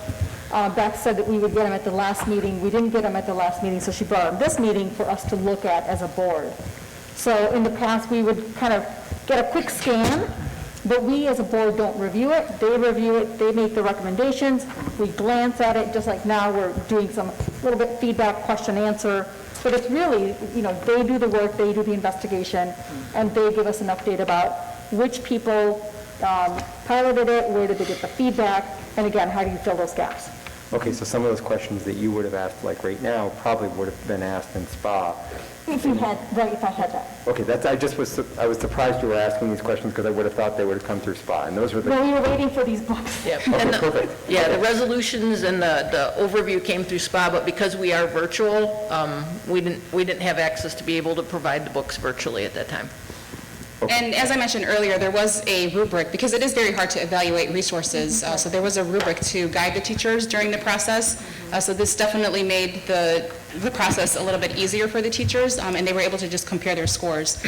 So those vendors that had the highest scores were the vendors that were chosen as part of the pilot process. That's great. Can you share the rubric with us for the board, maybe just in board notes? Yeah, Yes, but yes, you can share it with the whole board. I think all of the minutes from... It is in the folder that... Everybody should have access to all of those. We get the SPA SPA folder. information also. Okay, so it's in the SPA packet? I just didn't know because they hadn't reviewed the book, so... Yeah. Okay. And it is the same rubric that was utilized last school year when we purchased the new resources for middle school and high school civics. Okay, thank you. All right, does anybody else have any questions? Yeah, I have one. So these particular books that we see right now are just basically a reference towards the curriculum? Correct. Okay. That's it. Okay, thank you. Thank you, Ms. Hammoud. All right, thank you. I'm going to have Carrie Fromm come up. She is our curriculum coordinator for ELA and media. And in addition to social studies curriculum work that had started and we continued through this past year, our elementary media specialists have been working diligently on, I know this is going to sound odd, really exciting elementary media curriculum. I know not everybody gets as excited as me. And they rolled out new curriculum this past year, but we didn't purchase all of the resources that were needed to fully implement the curriculum. And so Carrie is here this evening to share with you the items that we're looking to purchase. And I think I have 14 elementary media specialists that are sitting on the edge of their chair because they have never in their history as collective had money put towards their curriculum. So this is their first time and they are super excited, and I am so excited to share this with you. So library is not like what it was when we went to school where you went and sat and listened to a story and then checked out some books. We are really fortunate that our district has invested heavily in media, and our new media curriculum is built around a variety of standards. The MyTech standards, which are the Michigan Integrated Technology Competencies for Students, the National School Librarian Standards for learners and school librarians, the Michigan Academic Standards for ELA, the Michigan Computer Science Standards, and the NGSS Science and Engineering Practices. Our goal with this curriculum is to create an equitable opportunity for students to explore 3 areas. The first strand is informational literacy. That focuses on library skills, research skills, and digital citizenship. The purpose being to help students become literate in the ability to safely and responsibly use print and digital resources to find information. The second strand is STEAM, or STEM, as some of you might know, but we've added in the arts, science, technology, engineering, and arts and math. This strand allows for students to use different technologies and manipulatives within a design process to solve problems. It also allows learners to develop an understanding of computational thinking skills through coding. In this strand, students will engage in hands-on experiences that use the engineering process and coding. The final strand, which is we view just as important, is creating lifelong readers. The strand focuses on creating readers for both pleasure and information. It focuses on learning active listening skills that allows students to engage in relevant, respectful conversations, making meaning from what they hear, and question, reflect, respond, and evaluate texts that are diverse and promote equity. This team that wrote this, they're exceptional. There were 5 women and from our elementary, and 1 tech integrationist. And they spent about 1.5 years writing this curriculum. There is nothing else out there that is like this. We have researched across the country, through the professional organizations, and we have been invited to present at NAME and also one of the national conferences. This is dynamic. It allows students to have similar connected experiences. We worked with the middle school STEM program to go backwards to make sure that kids were ready to get there or ready to have those skills. In order to make this curriculum a reality, we are asking for $104,354.90. That's about $7,000 a school, just to put that in perspective. The largest part of our purchase is purchasing robots that students can learn to code with. So our kindergartners will start by learning how to use sequence, where they might move once or twice, where our 5th graders will learn about loops, variables, and functions. In addition to our robots, we're asking for permanent materials for the STEAM section that students can use to work in small groups to build, create, and process through challenges using the engineering process. We're also looking to expand our library collection. Many of the texts that we're requesting support engineering practices, questioning processes. These books are dynamic and show all in the role of engineering, including girls, people of color, and many different ethnicities. In addition, our media specialists to continue to work to add books that support cultural responsiveness in our collections. We are looking for representation of typically underrepresented populations. As you look at the materials that we're asking you to purchase, you'll also notice carts, storage materials, adapters, etc.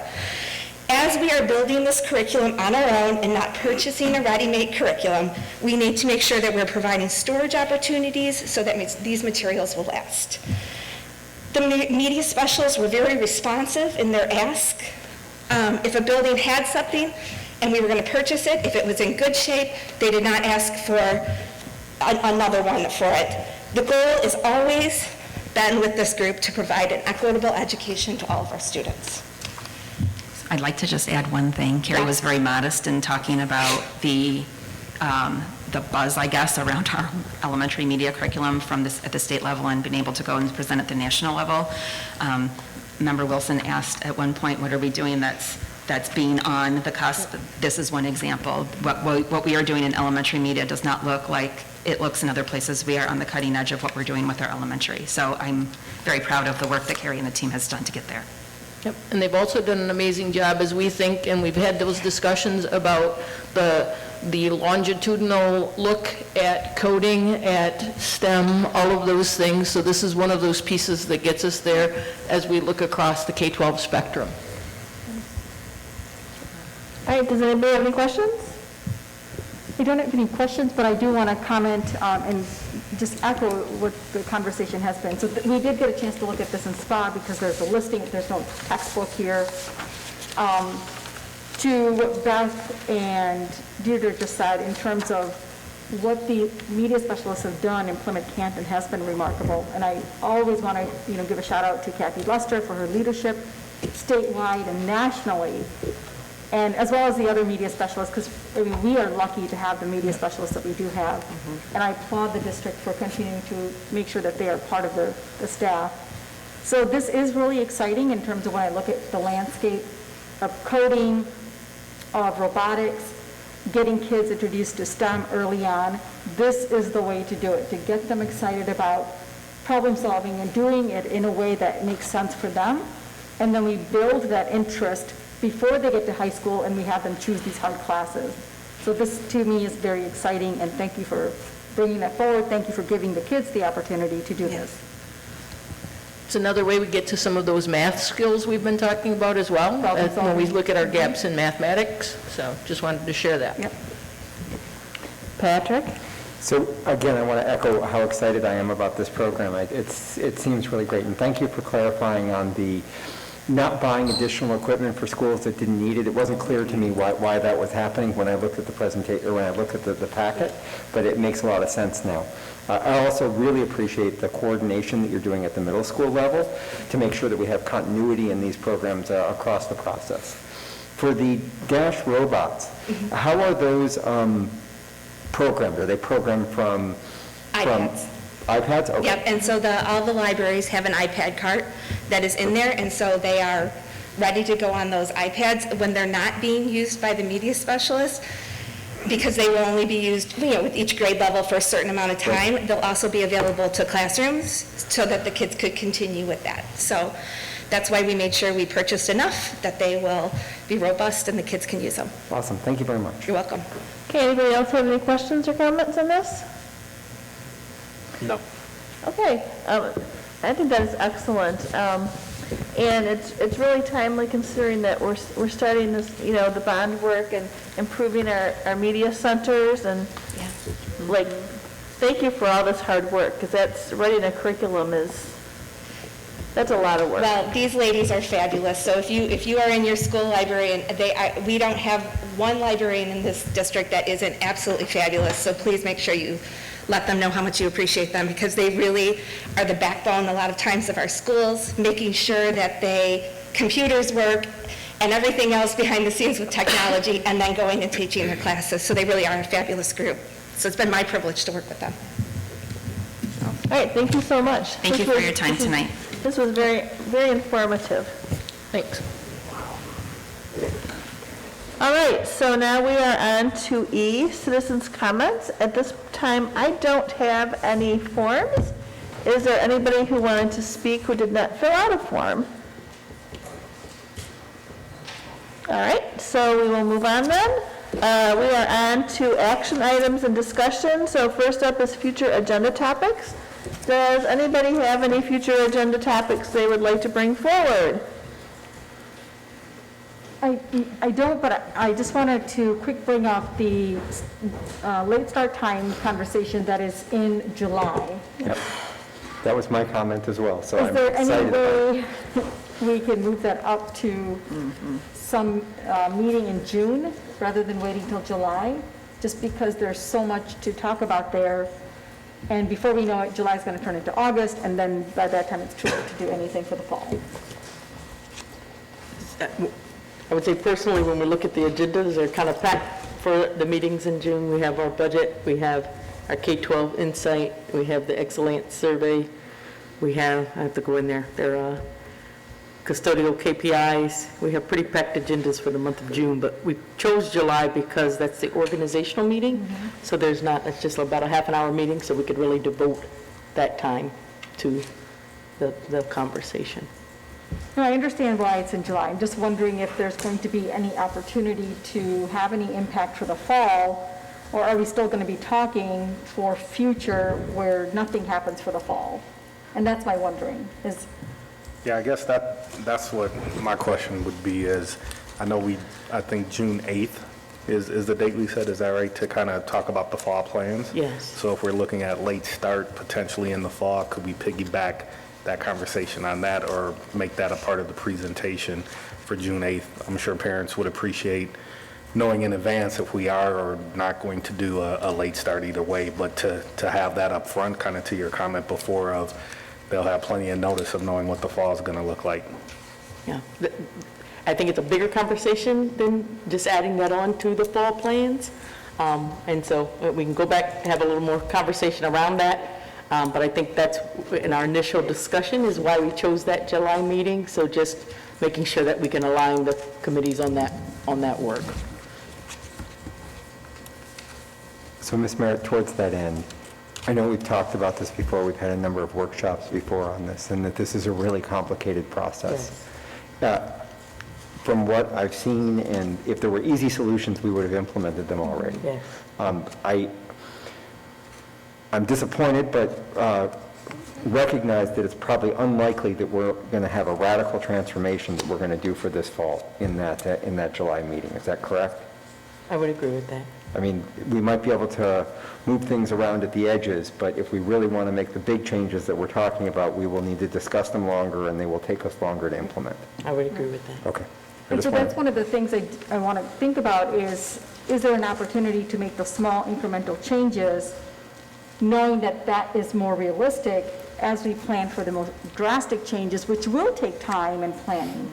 So for me, it's not, as Loranda would say, it's an and. It's not either or, but it's an and. And so where do we have that conversation of looking at that incremental change in the fall that would not throw off transportation a whole lot? Yes, and so that's why we picked July. I mean, that's a couple weeks out, just in terms of timing and where committees are working and the people that are in charge of doing this work are really wanting to finalize on getting those school plans and knowing the connection. That's where the July is just optimal for the team to get that work done. Okay. All right, anything else? All right, and as always, you can reply to board notes if you have anything that you want to have added to the schedule. All right, so next up is action item 210575. Consider approval of a resolution designating local districts Wayne Risa election representative, first and final reading. So, Wayne Risa is having an election for their board. At this point, generally speaking, we've had to also vote on a candidate, but this year there's one person running, so we don't need to vote on a candidate because there's just the one person.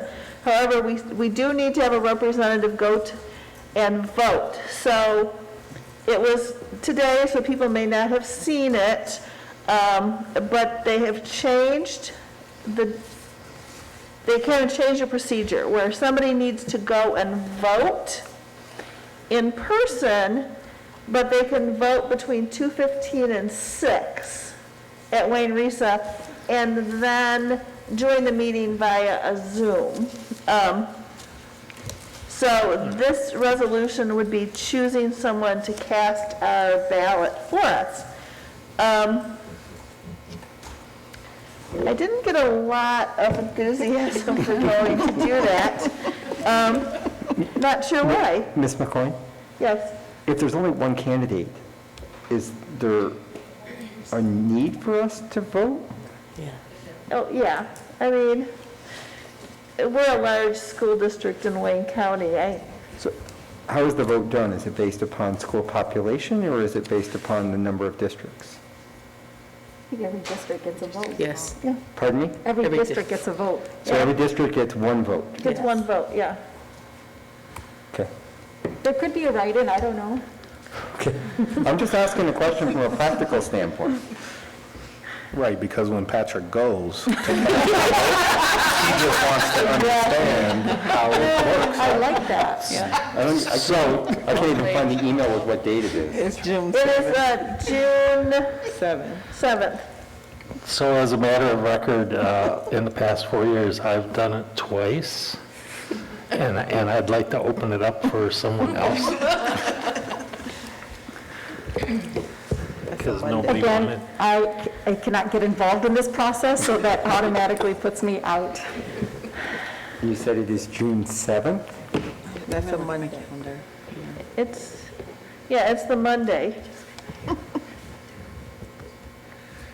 working. And any time between 2:15 and 6? Yes, I'll draw the short straw. thank you. Thank you. I really appreciate that, Patrick. I would have volunteered, but we do have a steering committee meeting that night that starts at 4:30. Likewise, Sean and LaRonda couldn't really volunteer because I they was wasn't going to do that. volunteer, but it was the steering meeting. I understand, I want you guys at the steering meeting, so. You're not missing that, LaRonda, sorry. Okay, so, let me get back to the resolution, which I closed, because I got to something else. So I'll save the resolution. I'll do the. All right.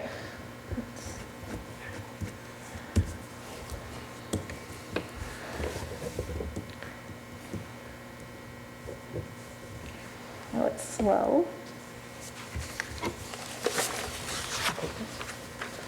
That's too small. Sorry, that's way too small for me to read. I have to have it bigger on my iPad. Otherwise, I cannot read it. All right. So the resolution is a regular meeting of the Board of Education, the Board of the Plymouth Canton Community Schools, Wayne and Washtenaw Counties, Michigan, met in a regular meeting on May 25th, 2021, at 7 p.m. in the Alan Dubois Little Theater, Canton High School, 8415 North Canton Center Road, Canton, Michigan, 48187. The meeting was called to order by President McCoy at, I believe it's 7:02. The following preamble and resolution were offered. The biennial election of the Board of Wayne County Regional Educational Service Agency will be held Monday, June 7th, and the members of the Wayne Resa Board will be elected by an electoral body composed of one person designated by the board of each constituent school districts, and in accordance with Section 380.6142 of the revised school code, this board must now adopt a resolution which designates its representative to the electoral body and directs said representative to vote on behalf of the school board for the specific candidates this board supports for each position to be filled on the Wayne Resa Board, at least on the first ballot taken by the electoral body. The board does hereby approve the designation of Patrick Kehoe as the representative of this board for the electoral body. And, we don't need an alternate because Patrick will go. In the event the designated representative is not able to attend, which body will elect one candidate in the vacancy on the Wayne Resa Board on Monday, June 7th, 2021. The designated representative is further directed to cast a vote on the first ballot on behalf of the board for candidate James Petrie. All resolutions and parts of the resolution, insofar as they conflict with the provisions of the resolution, B and the same are hereby rescinded.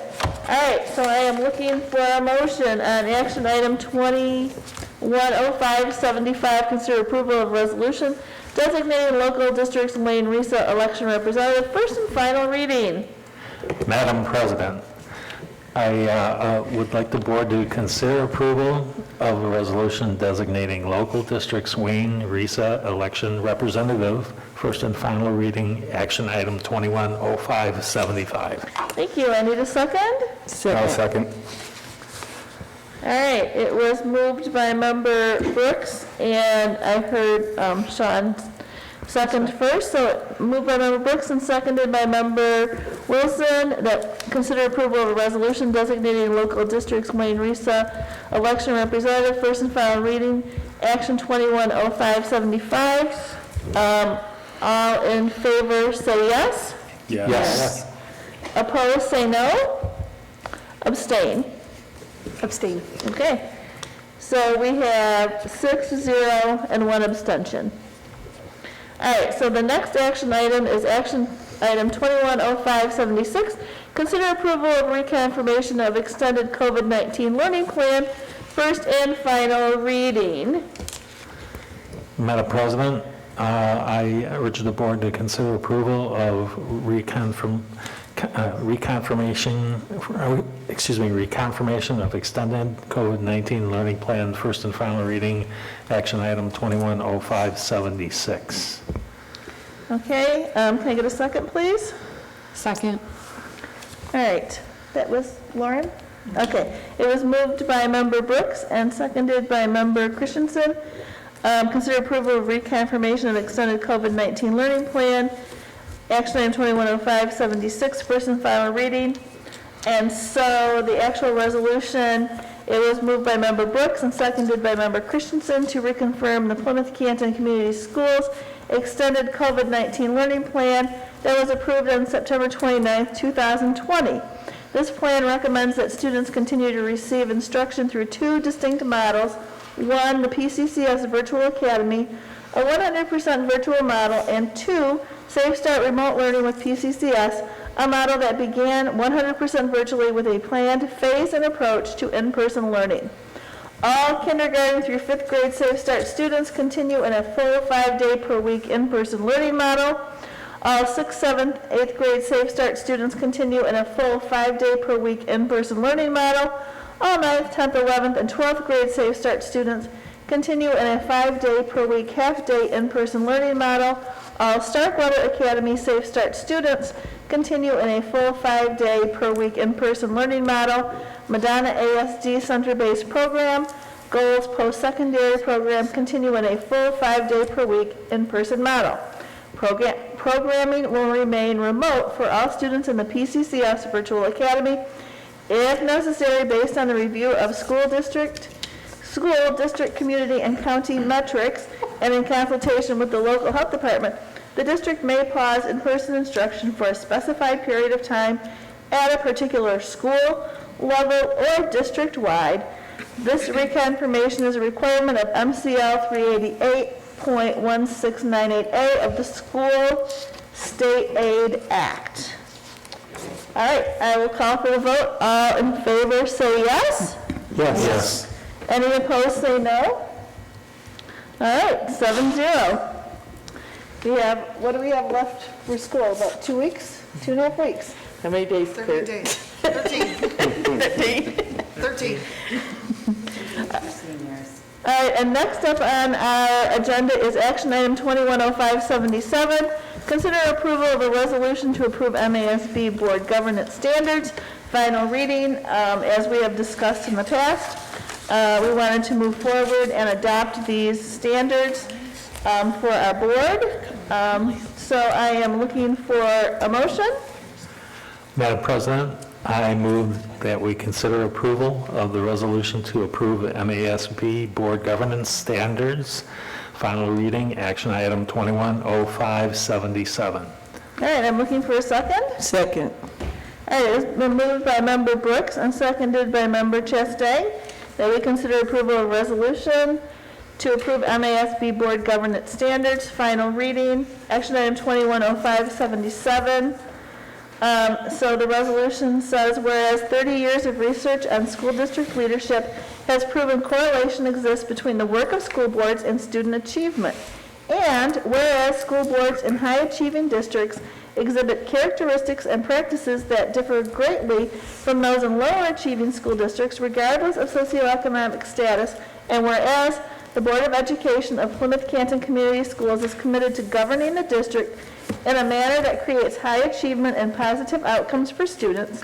And now therefore be it resolved that the Board of Education of Plymouth Canton Community Schools adopts the Board of Education governance standards published by the Michigan Association of School Boards, and in doing so, the Board of Education of Plymouth Canton Community Schools commits to conducting itself in a manner consistent with the Board of Education governance standards, and individual members of the Plymouth Canton Community Schools Board of Education commit to conducting herself in a manner consistent with the individual board member standards, and the Board of Education of Plymouth Canton Community Schools shall ensure the Board of Education governance standards are visible at every meeting, and the Board of Education of Plymouth Canton Community Schools shall visit and revisit the Board of Education governance standards regularly to ensure their continued influence in the board's work, and the Board of Education of Plymouth Canton Community Schools shall hold itself accountable to these standards, and individual members of the Plymouth Canton Community Schools Board of Education shall address behaviors that are not in alignment with the governance standards. So that is the resolution. All in favor say yes. Yes. Yes. Any opposed say no. All right, 7-0. Our next topic. President McCoy, before we move off of that, I see that the document has signatures, and so I'm wondering if you want to go through, oh, you've got the document, we'll sign it before we leave today, perfect. And then can we get that posted on the website? Perfect, thank you.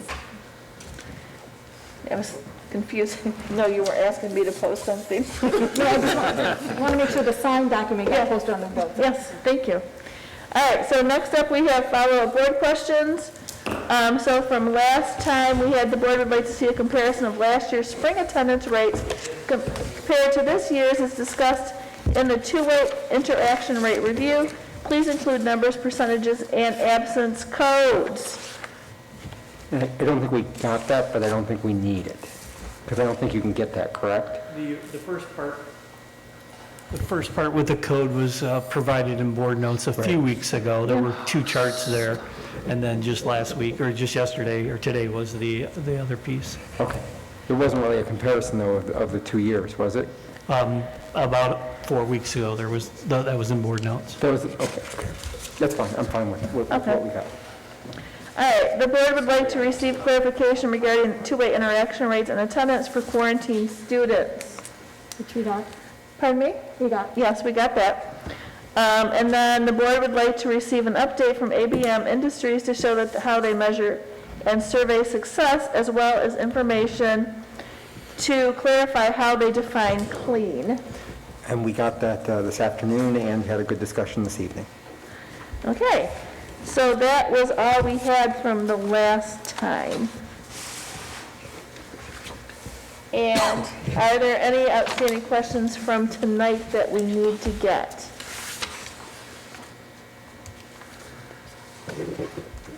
Well, all right. So if that is, we don't really have anything coming up, do we? Superintendent evaluation check-in on Thursday. Okay. That is Thursday. That is a closed session meeting. Everybody should have it on their calendar, 5:30 at the board office? Yes. And then Ms. Robertson will be sending out an email about graduation. Ms. Merritt updated us on graduation this afternoon.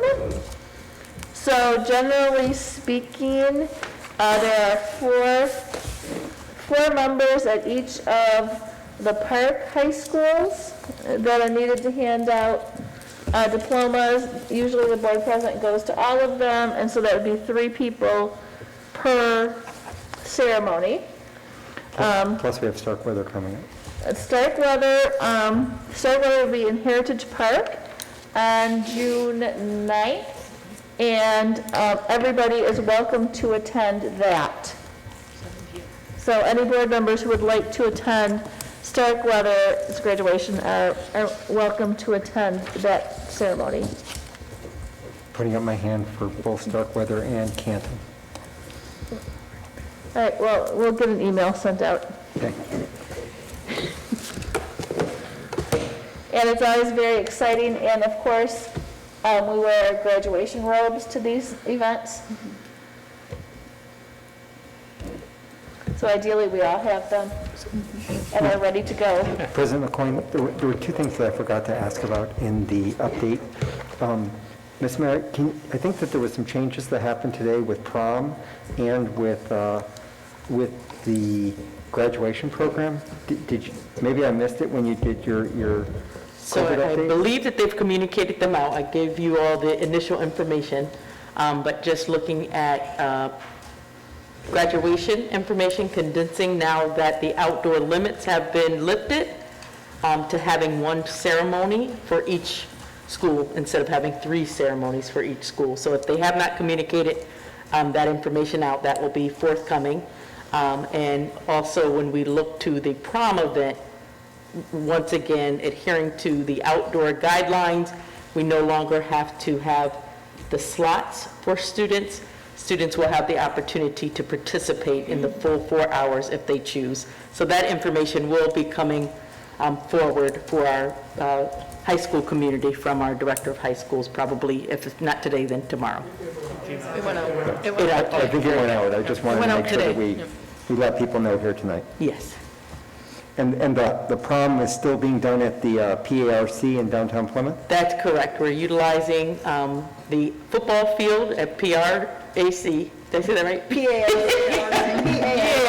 PARC downtown, and also working with local restaurants that will have special seating times for students. Also downtown at the Penn Theater, they'll have on the marquee information specific for our students so that they can take pictures. Really nice tent, I think, is set up outdoors, so